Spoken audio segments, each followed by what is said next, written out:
Make your lives hard or anything. I was just trying to convey. I understand that. Identify you if I'm talking to you. That's all. I understand that. You said the cashier said you guys can hang out here? Yes, the cashier said we could stay here.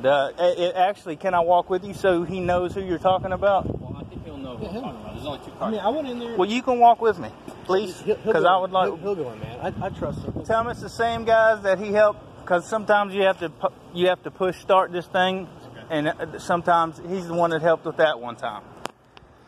So I'm not trying to give you a hard time. I promise you I'm not. I promise you I'm not. I'm sorry if I came off aggressive or anything like that earlier. I mean, you know, it's just all these gas stations in San Bernardino. I understand. Been getting robbed every day. I understand that. So, you know, we've been told by our uppers, hey, you see someone sitting there for a long time, talk to them. Well, I mean, if he can verify that we've been here and we've asked, then it shouldn't be an issue for us to be No here. issue. Correct? No issue. I mean, and, you know, most people don't even come up and talk. So that already, that's awesome. Right. I know my rights, man, and it's you know, the way things are going in the country right now. Mr. John working tonight? The other guy that drives the black and white car? Yeah, he drives the old school Caprice. Or the Crown Vic, the old school Crown Vic. He's an older gentleman. He's been with y'all about 20 years. He's with the city? Yeah, he's with y'all. He drives his car just like you are. Well, he sits down at the Publix on Savannah Highway and Beast Ferry Road. No, I don't.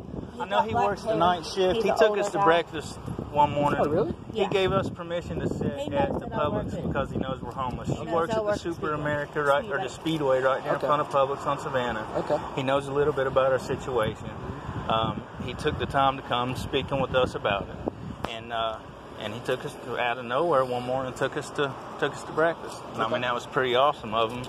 But the way things are in the country right now, I know y'all get it rough, man. Yeah. I know y'all do. And I tell I ain't that bad right now. Well, not for me personally, or not for you personally, but the way it's been the last couple of years. I understand. You know, and the bad rep y'all have gotten. You know, in media, you know, whatever. You know what I mean? Man, the last thing I'll do is give you a hard time. Well, but I understand, rights are rights, and the most important thing we have. Exactly. You know what I mean? Exactly. But I mean, and it is all right unless we're being detained or we're being suspected of a crime. Well, to deny. When a police officer talks to somebody like this, they are detained just because they're not in custody. Well, if I'm detained, I'm being arrested. No, not necessarily. What'd you find out, boss? Alright, so yeah, he remembered you guys, but he said that he was okay with you guys hanging out the other night, but he doesn't want you guys to be continually... Okay, that's no problem. That's no problem. May I ask him if we can hang out for a few more minutes and then we'll take off? Yeah, I mean, if that's okay. I don't care what you guys do. If he's okay with you guys hanging out here, that's fine, but... And it was him and a woman that was working the other night. I think she was the one that verbally, was the one that I was doing the verbal. Right, but he was the one that stayed later that night, and we talked, and it was fun then. So I mean, anyway, I don't want to give them a problem. No, man, you're good. You're good. You've been cooperative. But that's just where it comes down to about the ID. And I know we could.